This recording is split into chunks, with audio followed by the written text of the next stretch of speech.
Thank you for watching the Shikama Live Show with your host Shikama. I think crude oil will continue to rise. In summary, geopolitical events could increase the risk of future supply disruptions. Hedge funds are beginning to turn bullish. The demand response to lower oil prices may be highly anticipated. Oil prices took the market by surprise in 2014 with a rapid decline, which has continued into 2015.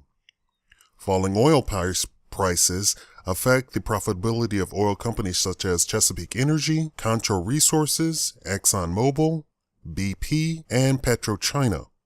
The price of Brent oil peaked at $115 a barrel in June, but has since fallen to below $50. Crude oil trades on the global market. Prices of crude oil streams produced globally tend to move together, although there are different between lightweight, low sulfur grades and heavier high sulfur crudes that are lower in quality.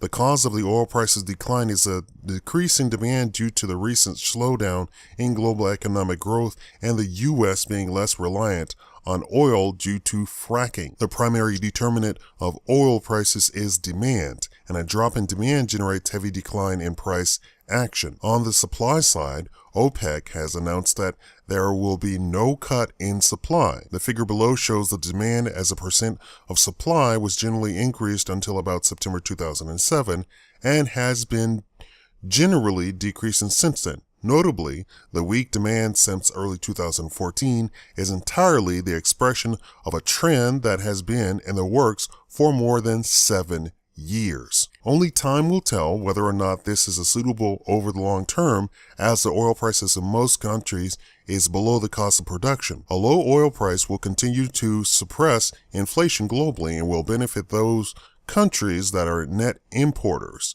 including most of the major advanced economies as well as Asia. A low oil price is bad news for other oil exports, notably the Middle East, Venezuela, and Russia. The macroeconomic impact of falling oil prices is a lower inflation and higher output. Moreover, some economists have pointed out that a 10% fall in oil prices leads to a 0.1% increase in GDP.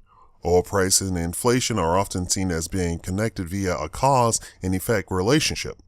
As oil prices move up or down, inflation follows in the same direction. The reason why this happens is that oil is a major input in the economy, and if input costs rise, the cost of end products will rise too. The direct relationship between oil and inflation was evident in the 1970s when the cost of oil ascended from a nominal price of $3 before the 1973 oil crisis to around $40 during the 1979 oil crisis.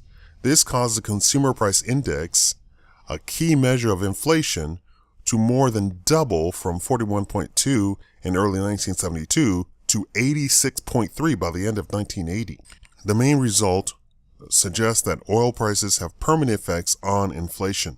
Several hypotheses have been offered that tend to support an inverse relationship between the exchange value of the dollar and crude oil prices.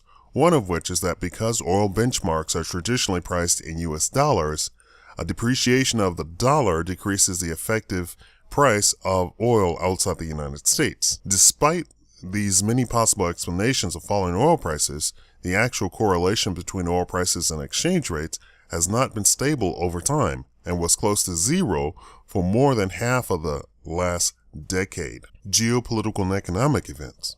In the not-too-distant past, a small supply disruption would send oil prices up. In early 2014, violence in Libya blocked oil exports, contributing to a rise in oil prices. In Iraq, ISIS attacked parts of the country, and oil prices went up on fears of supply outages. But since then, geopolitical events have had much less of an effect on the price of crude oil. Nevertheless, history has demonstrated that geopolitical events are some of the most powerful short-term factors of oil prices. OPEC's capacity to adjust global oil prices was always limited, even at its zenith. This cartel has trouble agreeing on production cutbacks, but by cutting production, OPEC's key producer Saudi Arabia maintained a fairly effective floor on oil prices for many years. OPEC, Saudi Arabia, now appear to have a different strategy for regaining control of the oil market. Saudi Arabia's oil is among the cheapest to produce. Consequently, by enabling oil prices to crash, they're hoping to impede supplies by putting producers with high costs out of business. The question is, how influenced U.S. drillers will be by sub-$60 WTI. Overproduction has created a large stockpile of unsold oil that will continue to weigh on prices even as some of the high-cost producers are shut down. Oil prices crashed after the cartel's November meeting, demonstrating just how influential it is over short-term price swings. For now, OPEC has stood firm in its insistence not to cut production quotas. Whether that remains true through 2015 is unconfirmed. Hedge funds. The speed at which oil prices was falling indicated that there were additional bigger hedge deals for some market participants of the oil industry than the supply gains of the actual oil pricing. Now, hedge funds and oil traders are beginning to turn bullish on oil. Investors have increased their net long positions on the West Texas Intermediate crude by more than 9 PC in the first few weeks of April. Economic growth. Global growth in 2015 and 2016 will be driven by China, India, and the United States and Asia Pacific countries. Current lower crude oil prices and growth from these countries will drive crude oil consumption in the long term. A combination of oversupply and weak demand has led to more than 50% slide in oil prices. Weak demand for oil has added to concerns about the pace of global growth. More importantly, for oil prices is how much will China's consumption increase in the coming years. The leaders of the world's second largest economy and the biggest importer of crude oil proceed to fight against the potential slowdown of the global economy. The People's Bank of China started pushing more money into the system and cutting the amount of money that lenders must hold against reserves. China will account for 2/3 of OPEC's forecasted increase in demand, and Beijing's major ambition to enhance growth could push oil back above $70. In general, as interest rates are lowered, more people are able to borrow more money. The result is that consumers have more money to spend, causing the economy to grow and inflation to increase. And a period of modest higher inflation would help reduce the private debt overhanging, which would help promote economic recovery, which in turn would raise revenues and help the fiscal situation. The opposite holds true for rising interest rates. As interest rates are increased, consumers tend to have less money to spend. With less spending, the economy slows and inflation decreases. It might be common knowledge that rising energy prices affect interest rates, and treasuries rally at the Fed and less hawkish than feared.